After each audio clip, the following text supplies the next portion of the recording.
আসসালামু আলাইকুম, সবাই কেমন আছেন?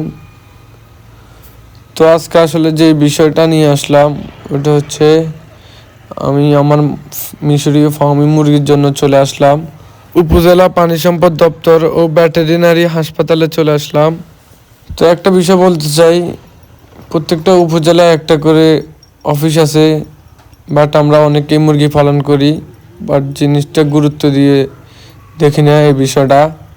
তো আসলে ওইখানে গেলে আপনি বাজারে দোকান থেকে যে ভ্যাকসিনটা নিতে পারবেন 300-400 টাকা নিয়ে যাবে, ওই ভ্যাকসিনটা আপনি 20-25 টাকা দিয়ে উপজেলা পানি সম্পদ থেকে নিতে পারবেন।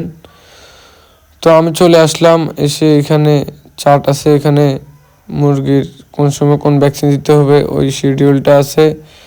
আর ওই পাশে আছে আপনার কি কি সেবা দেয়, ওই সেবাটা সবগুলো লেখা আছে।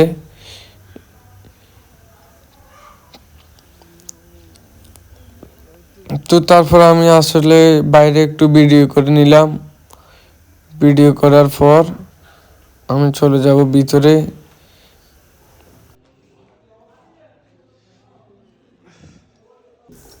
ভিতরে গেলাম, গিয়ে আমি স্যারের সাথে একটু পরামর্শ করলাম। পরামর্শ করার পর স্যার আমাকে কিছু ভ্যাকসিন লিখে দিছে, যা আমার প্রয়োজন মতো দরকার। ওই ভ্যাকসিনগুলো আমি নিতে চলে আসলাম এখানে। তো আমি আসার পর দেখি এখানে যিনি ভ্যাকসিন দেয় উনি আমার পরিচিত। তো উনি বলতেছে যে একটা বক্স নিয়ে আসো, প্লাস বা বক্স নিয়ে আসো, ওইগুলোর ভিতরে করে ভ্যাকসিনগুলো নিয়ে যাবে। তো আমি আবার বাইক নিয়ে চলে আসলাম আমাদের বাজারে। বাজারে এসে আমি 2টা বক্স নিলাম, বক্স নিয়ে তারপর আমি আবার চলে গেলাম। আসলে একলা গেছি, তো একলাই ভিডিওটা করলাম।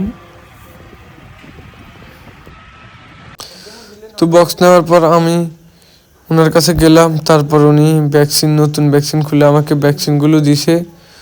তো ওনার সাথে অনেকক্ষণ কথা বললাম, বিভিন্ন তথ্য জানলাম, বিভিন্ন পরামর্শ নিলাম, কোন সময় কি করতে হবে সবগুলো পরামর্শ আমি মোটামুটি নিয়ে তারপর যত টাকা হয়েছে হিসাব করে আমি অত টাকা দিলাম।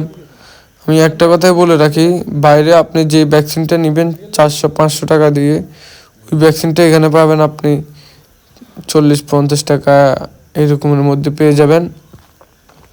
আসলে আমাদের দেশে সরকার এইসব বিষয়ের ক্ষেত্রে অনেক টাকা ইনভেস্ট করে আছে, বাট আমরা এগুলা প্রয়োজন মতো দেখিও না বা খেয়ালও রাখি না এগুলার।